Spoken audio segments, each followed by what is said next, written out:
کیونکہ مدرسے میں طلبہ طالب علم بہت ہے، لیکن میں یہاں دیکھا کہ یہاں بہت کم ہے۔ مجھے بہت افسوس ہے کہ یہاں کی جو طالب علم ہے وہ اس شرکت نہیں کرے۔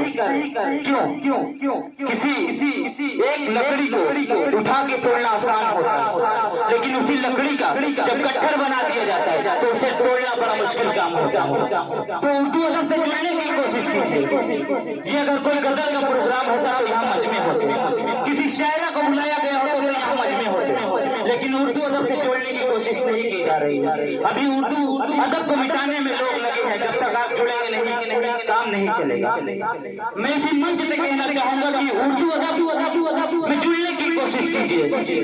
میں بھی کوئی بڑا شاعر نہیں ہوں، نہ میری اوقات ہے بولنے کی، بس جتنی اوقات ہے میں بول رہا ہوں۔ آپ تمام لوگوں کو جاگرک کرنا چاہتا ہوں منچ سے کہ اردو ادب میں ڈھلیے، اردو ادب میں ڈھلیے، کیونکہ ہندی پڑھ سکتے ہیں آپ، ہندی کی پوری قرآن ایک ایسی کتاب ہے جسے آپ زبانیں یاد کر سکتے ہیں، لیکن ہندی کوئی نہیں یاد کر سکتا، انگلش کوئی نہیں یاد کر سکتا، لیکن قرآن مکمل ہے۔ اگر آپ کے پاس کتاب بھی نہیں ہے تو آپ اسے زبانی پڑھیں، تو پہچانیے اپنے اندر کو، جگائیے اپنا ایمان۔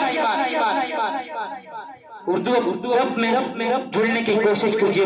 میں چار مصرے جو کہ میرے دل کے سب سے عزیز ہے، میں چاہوں گا کہ چوتھے مصرے پر آمین چاہیے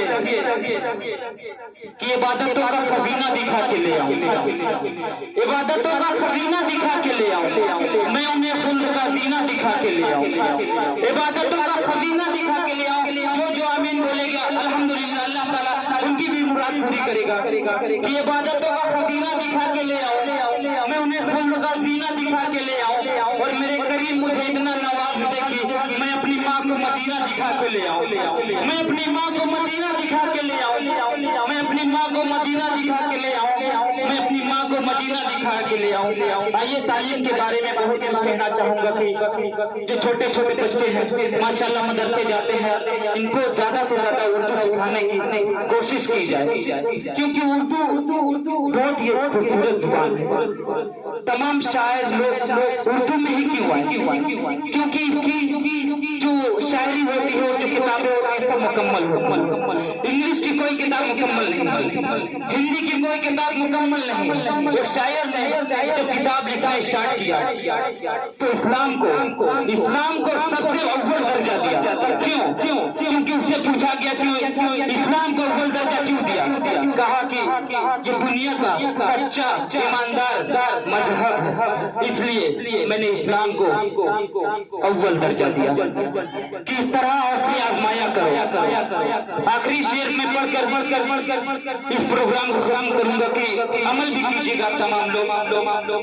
کس طرح حوصلے آزمایا کرو، مشکلیں دیکھ کر مسکرایا کرو، اس طرح حوصلے آزمایا کرو، مشکلیں دیکھ کر مسکرایا کرو، بھلے ہی دھونے والے کم کھایا کرو، مگر اپنے بچوں کو پڑھایا کرو، مگر اپنے بچوں کو پڑھایا کرو، مگر اپنے بچوں کو پڑھایا کرو۔ السلام علیکم ورحمۃ اللہ وبرکاتہ۔